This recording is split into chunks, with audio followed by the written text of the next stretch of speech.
acerto das contas do governo federal na entrevista do dia com Maria Lídia Flandoli. E quem vai explicar o impacto do ajuste de contas é o economista Gilson Schwartz, professor da ECA, Escola de Comunicações e Artes da USP. Muito obrigada, professor. E eu peço mesmo que o senhor troque em miúdos as medidas que foram anunciadas ontem por Henrique Meirelles, em meio a todos os números que hoje foram anunciados também.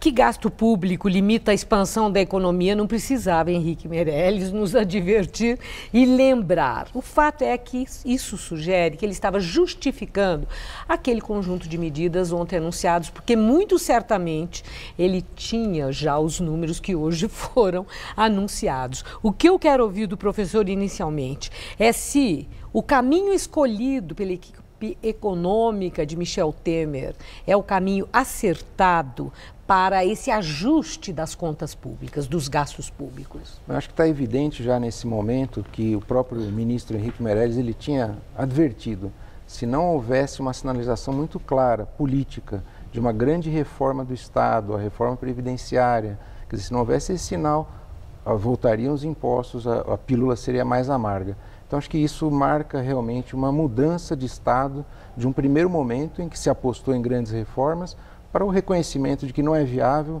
politicamente, não vai dar tempo de fazer essas reformas, as resistências sociais e políticas são grandes, a base do governo está rachada, então vai ter que ser no torniquete mesmo, sinalizar para os mercados que ele está controlando o gasto. Agora tem uma questão, cobra-se com frequência o corte de gastos públicos e também de forma recorrente o governo diz que não dá porque isso afeta a questão de infraestrutura, de programas sociais, etc. e tal. A pergunta é, o governo não tem mesmo como cortar gasto público? Olha, já está cortando, agora anunciou 10 bilhões a menos já na área de investimento. E a grande novidade, que já se esperava também, mas foi adiada ao máximo possível, que é a tal da reoneração. Ou seja, para defender o emprego, defender o Brasil da crise, os governos anteriores desoneraram muitos setores e você vê que agora isso acabou, a não ser com alguns setores que geram mais emprego, mas acabou. Agora é uma reoneração, ou seja, não dá tanto para cortar gasto, então vamos deixar de abrir mão de arrecadar, ou seja, voltar a arrecadar. Mas, professor, quando o senhor fala que cortou todo esse volume de dinheiro da área de investimento, dá até tristeza.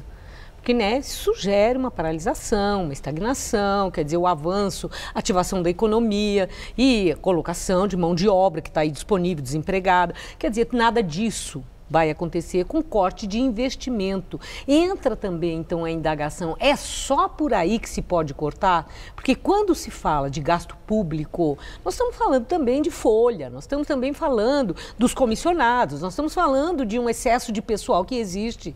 Que significado que isso tem no tal do déficit extra? Existe aí uma discussão sobre a reforma do Estado. Quer dizer, está se discutindo, o próprio governo Temer está introduzindo a questão do próprio BNDES, mudar as regras e enxugar o papel do BNDES. Há uma hipótese por trás de tudo isso.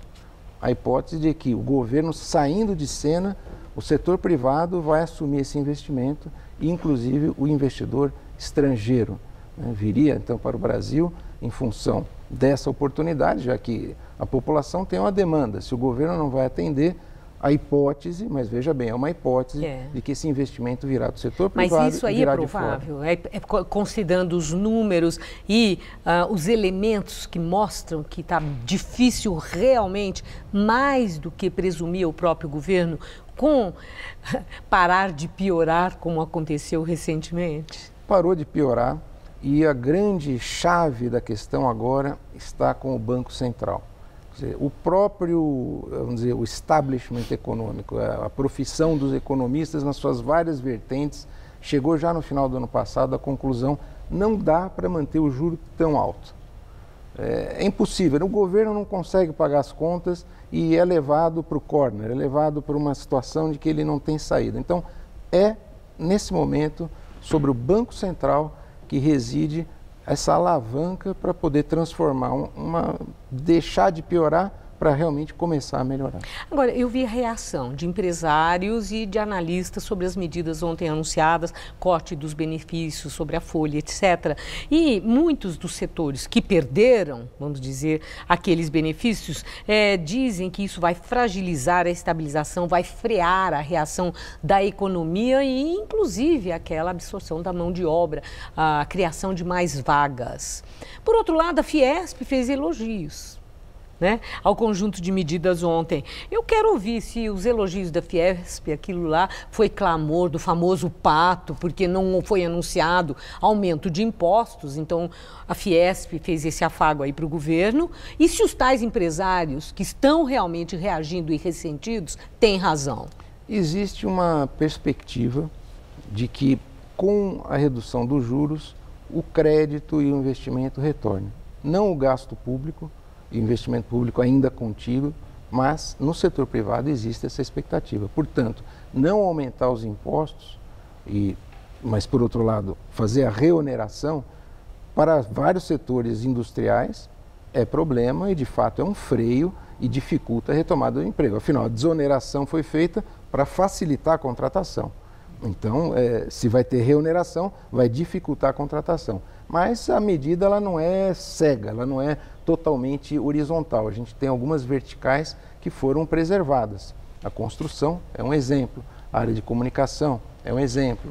Então, quer dizer, setores intensivos em mão de obra ainda estão relativamente protegidos e existe um fio aí da agulha, assim, né? Um buraquinho da agulha para onde dá para passar se o Banco Central se mostrar colaborativo. A inflação já está em 4% ao ano.